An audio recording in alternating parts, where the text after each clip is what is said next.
Rain battered the iron gates of Grimsley House as the autumn wind tore at damp leaves gathering at its base. Something ancient and unwilling seemed to resist their arrival, sending tremors of unease through each member of the team. The forest around them stood mute, as though in silent witness to the house's unspeakable history. Eliza Moore paused before pushing the gate open, her heart pounding in a rhythm that matched the storm's fury. A sudden distant cry echoed through the trees, a sound heavy with anguish and longing. Though no one stood inside yet, they all recognized its source as human. The shriek rolled across the grounds like a broken promise. Concern and fear collided on Eliza's face. Without speaking, they stepped forward, boots sinking into mud, their breath caught between dread and the irresistible pull of curiosity. As they advanced, the mansion's facade loomed larger, its once grand columns mottled with moss and rot. Windows stared back like blind eyes, some cracked, others blackened by years of neglect. Ivy crept across the stonework in serpentine patterns. No light escaped within, yet the air carried whispers too subtle to discern. Each breath drew in musty air tinged with salt and dust, as if the building itself exhaled a tired, haunted sigh. Inside, the entry hall stretched before them in fractured splendor.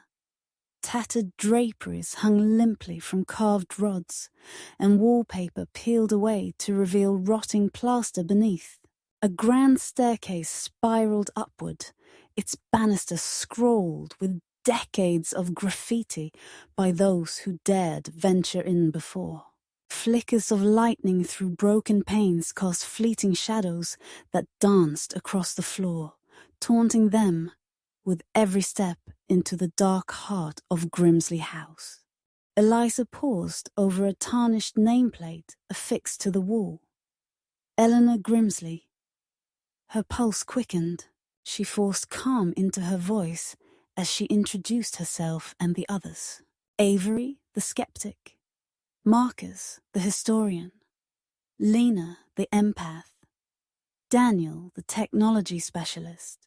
Each harbored their own reasons for coming, some to disprove myth, others to capture proof of the paranormal, but none fully understood the forces already stirring around them.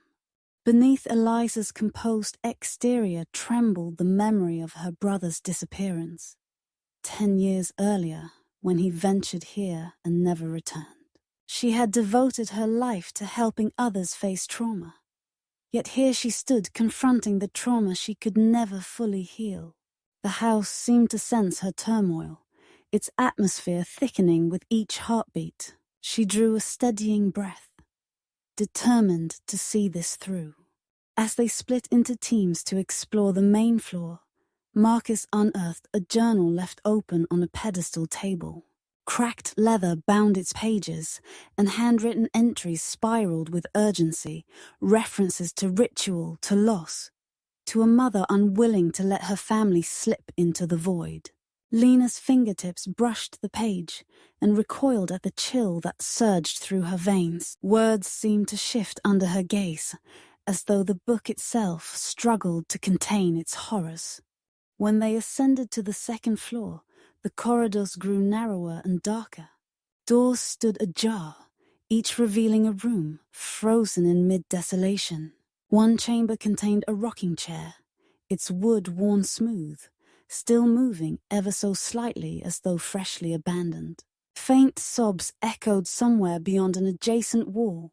Without warning, the sound cut off, plunging the hallway back into oppressive silence that pressed against their ears. In the attic, Eliza discovered a delicate silver locket, half buried beneath splintered floorboards. Its surface bore an engraving she recognized instantly, the initials of her brother, carved hastily in some fevered moment.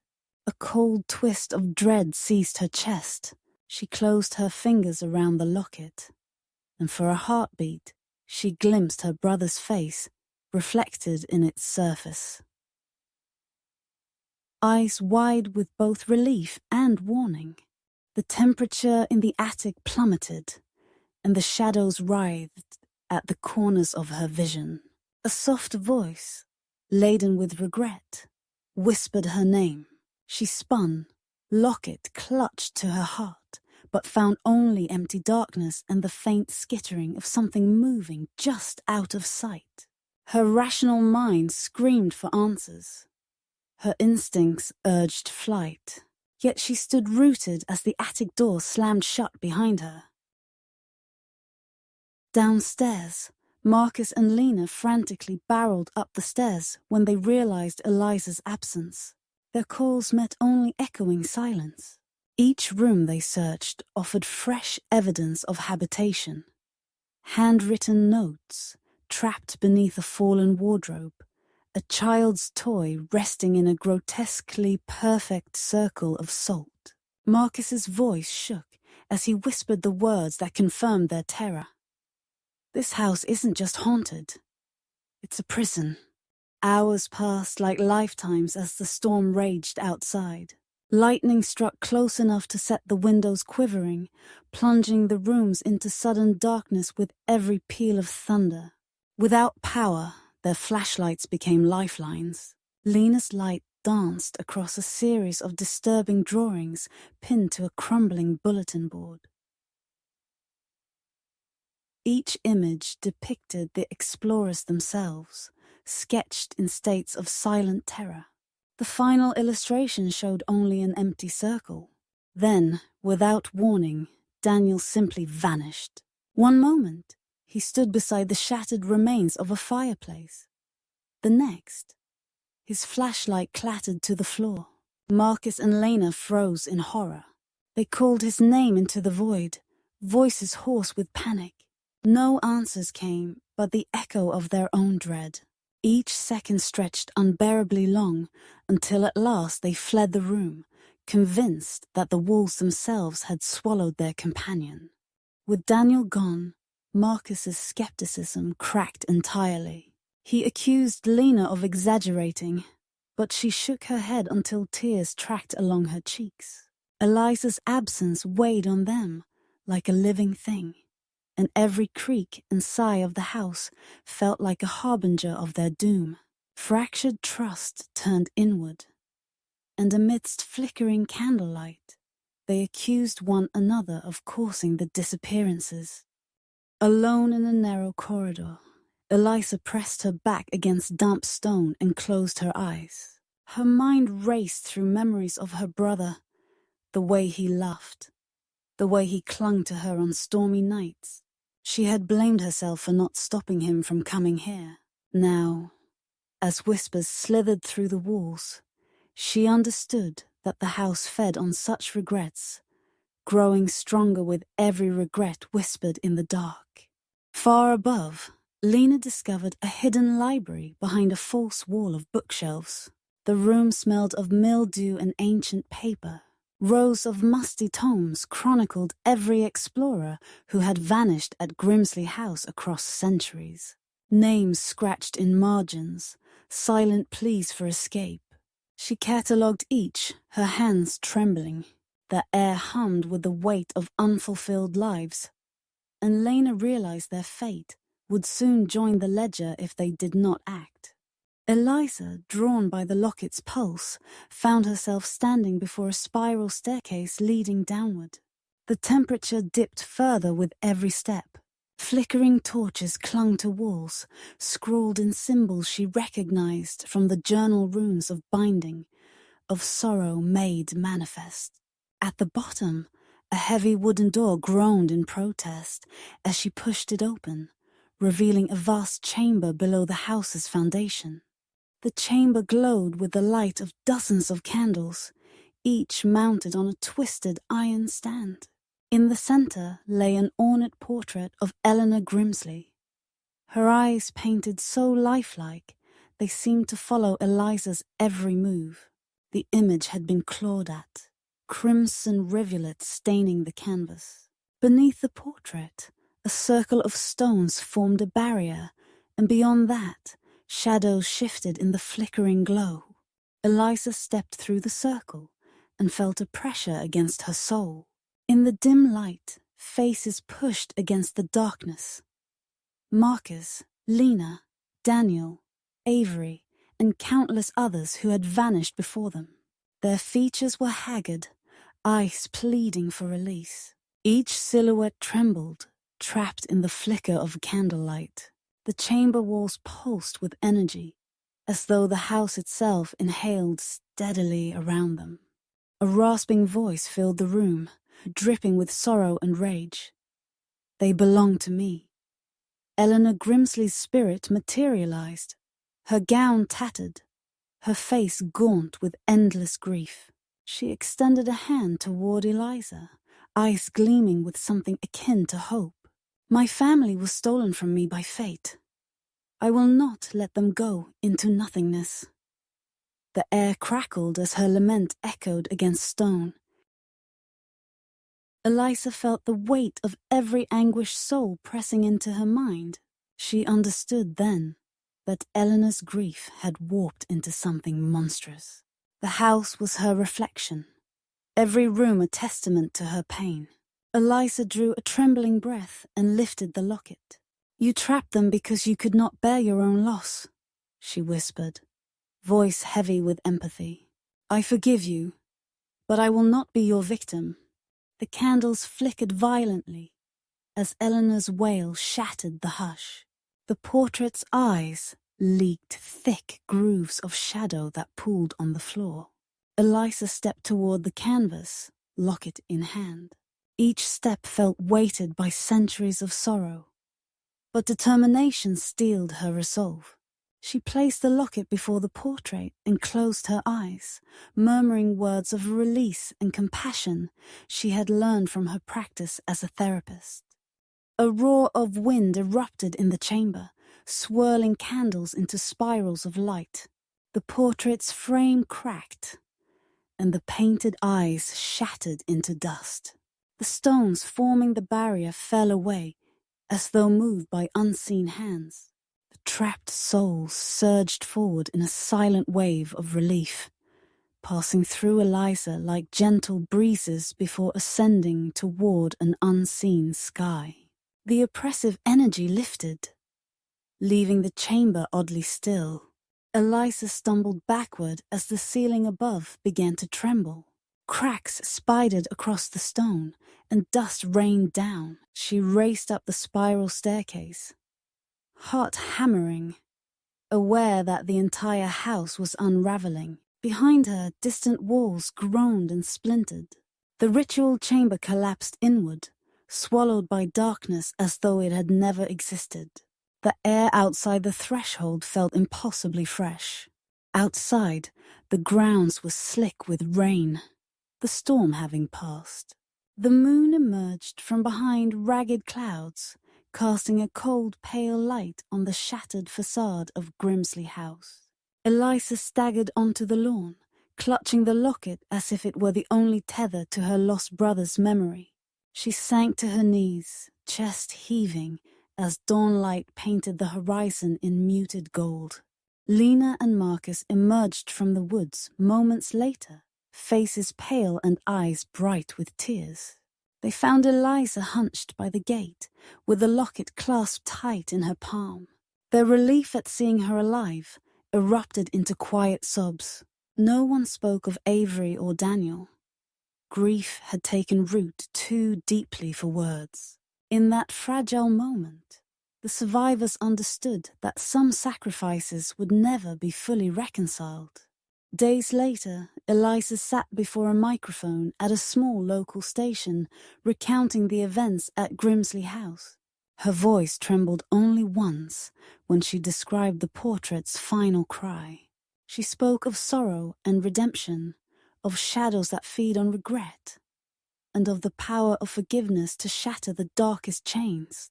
Listeners across the region waited in silence, gripped by her testimony. In the weeks that followed, the station aired segments tracing the house's history. Disappearances dating back to the 1800s, survivors who refused to speak further, and the legend of the woman who would not let her family go. Historians and paranormal experts debated on air, but all agreed. Something inexplicable had been undone that night. The community watched old photographs and maps, searching for clues they barely understood.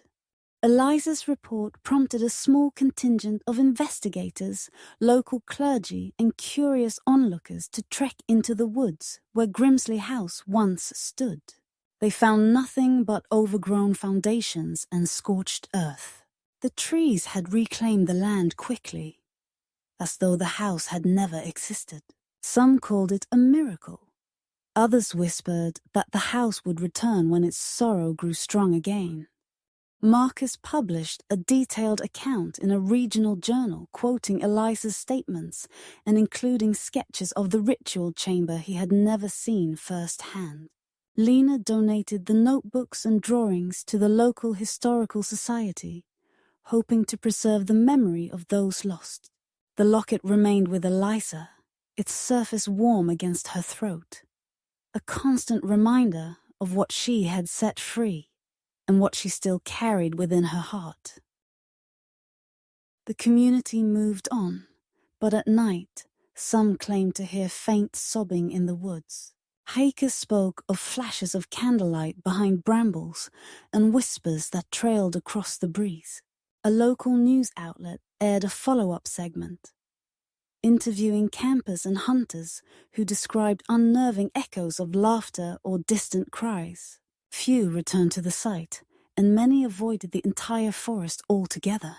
For Eliza, life resumed its patterns of therapy sessions and quiet evenings at home. Yet every so often, the locket would grow unnaturally cold, as though touched by a presence just beyond her waking perception. In those moments, she traced the initials with trembling fingers, recalling the faces of the souls she had helped liberate. She recognized that freedom was not an ending, but an ongoing responsibility. In her private journal, Eliza reflected on the nature of grief and the ways it could bind people to places and moments long past. She wrote of Eleanor Grimsley's despair and her own lifelong struggle to forgive herself. Each entry felt like a salve on old wounds, reminding her that healing required courage to face the darkest corridors of memory and the compassion to release them. The local historical society released a formal statement, acknowledging the house's destruction and advising caution to anyone who might seek it out. They included transcripts of Eliza's on-air report and made the journals of past explorers available to scholars. Public interest spiked briefly, then waned, leaving only scattered online discussions, speculating on the authenticity of Eliza's account and whether the house might someday rise again. Eliza received letters from strangers, some offering condolences, others demanding proof. One letter contained a faded photograph of 4 explorers on the mansion's front steps. Eliza recognized herself Marcus, Lena, and Daniel. Though Avery was absent, the back bore the date of her brother's disappearance. No signature, only the words, "We remember?" She placed the photo beside the locket and closed her eyes, uncertain whether to dread or hope. Late one evening, Eliza awoke to the sound of soft humming in her living room. She rose, heart in her throat, and followed the tune to find the locket open on the coffee table, its interior glowing with an otherworldly light. She dared not touch it, fearing to disturb whatever force still lingered on its surface. The humming vanished as she approached, leaving only the echo of a lullaby drifting through empty air. In therapy sessions, Eliza shared only fragments of her experience, careful to protect her own privacy and the reputations of those who vanished forever. She guided patients through their darkest memories, teaching them that releasing sorrow required both confrontation and compassion. Though her own grief never completely faded, she found purpose in helping others walk paths she knew all too well. Scholars continued to debate whether the events at Grimsley House were a singular anomaly or proof of lingering spirit energy bound to places of trauma. Conferences featured panels on the ethics of paranormal exploration and the responsibilities of those who seek to free trapped souls. Eliza participated anonymously in some discussions, her insights shaping a new understanding of the ties that bind the living to the dead. Years passed, and the locket remained safe in Eliza's keeping, a talisman of both victory and vigilance.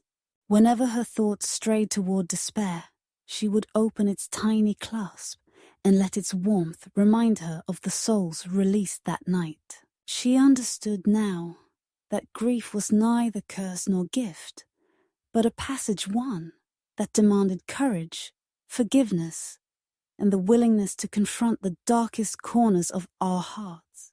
In a final broadcast, Eliza's voiceover resonated across the airwaves. Grief lingers, but it's what we do with it that either frees us or buries us forever. The words drifted into silence, carrying with them the echo of every soul once trapped in Grimsley House. And somewhere in the stillness of the forest, the wind seemed to respond, sighing with relief, or perhaps warning of what might one day awaken again.